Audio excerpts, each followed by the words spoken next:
and you're not gonna wanna miss this. Cupcakes made with thick, rich, sweet honey, and frosting made with delicious cream cheese with a honey drizzle. So delicious. I'm so excited for these cupcakes, so let's get into the video.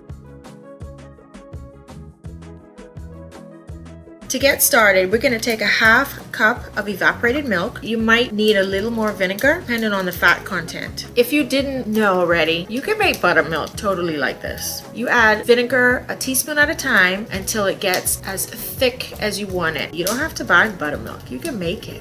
We're going to take 1.5 cups of flour, 1 teaspoon of baking powder, and we're going to mix that together. If you don't use salted butter, you're going to add a half a teaspoon of salt.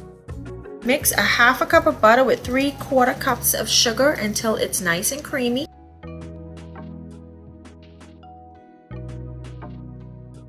Add 2 eggs, one at a time.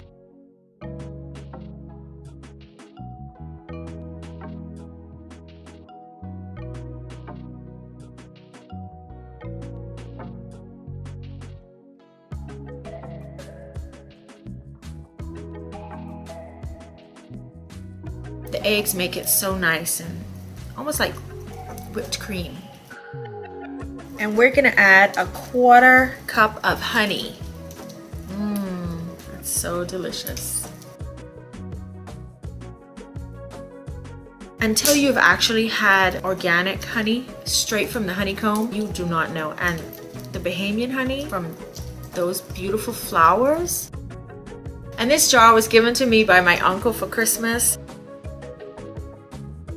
And he wrote the most beautiful note for me. Thank you, Uncle Anthony. I really appreciate your honey. It is the most delicious honey I have tasted. I promised you, I took a spoon and I went to everybody and everybody had a spoon and I forced them and they were like, oh, I don't want any. I was like, no, you're gonna eat this. The best, delicious. Yes, I know, Becky, the honey from Greece is the best. I'm gonna have to debate that with you. We'll have to have a taste test because I really think these Bahamian bees did the best honey. I'm just gonna say. And like any good Bahamian, he recycled his jars.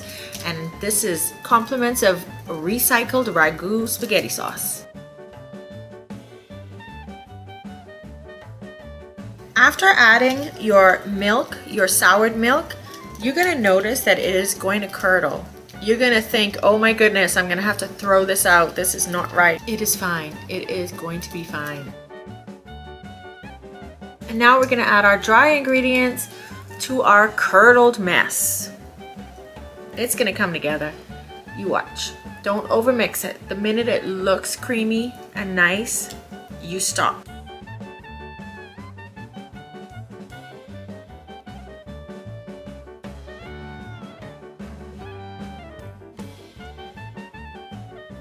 See? Look how beautiful that is.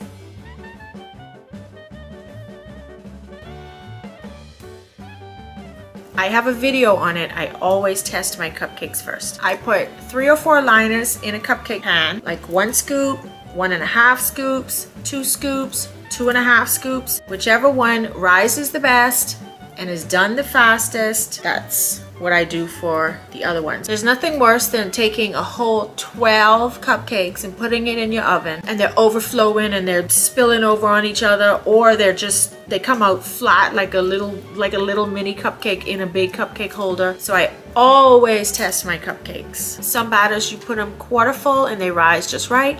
Some you put them half, some you have to put 3/4, some you have to put almost all the way full. You never know. I never play it by ear. I always test it because you just don't know, and you don't want to waste that batter because butter is expensive.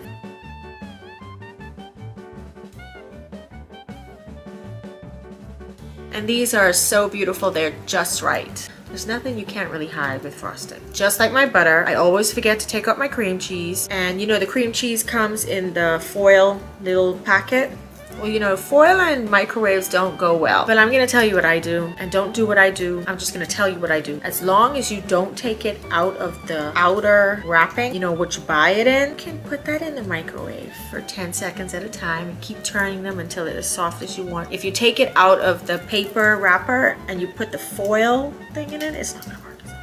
But if you keep it in there, it works. It doesn't spark, and so far so good. But that's on you. Please don't tell anyone that I told you to do it and then you burn down your house. We're gonna take the whole packet of cream cheese and we're gonna take a cup of butter and we're gonna mix it together. We're gonna add our 4 cups of icing sugar, and you should sift your icing sugar so it's not lumpy. And we're gonna add a 1/2 cup of honey. I've been baking a long time, and I'm pretty sure this is about a 1/2 cup of honey. If it's too thin and you think you want to thicken it a little bit, you can add a little more powdered sugar, or you could just slowly add your honey until you have the right consistency. And I really think that I added probably just the right amount.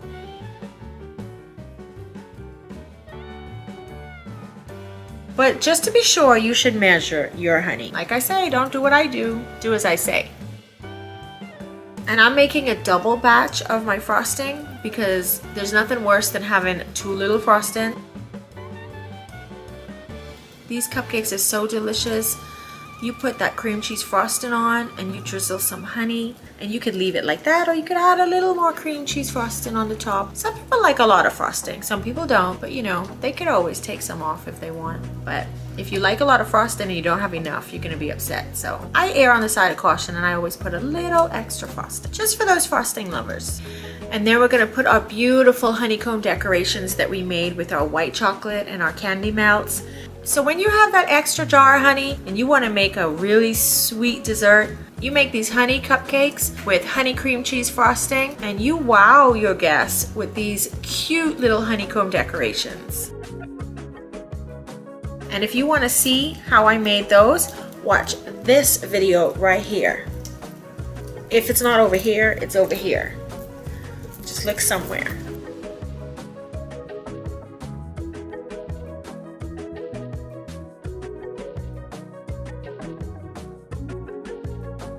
And you can taste the honey. It is amazing. You can taste it. And you can taste it in the cupcakes. Absolutely delicious. You have to try this.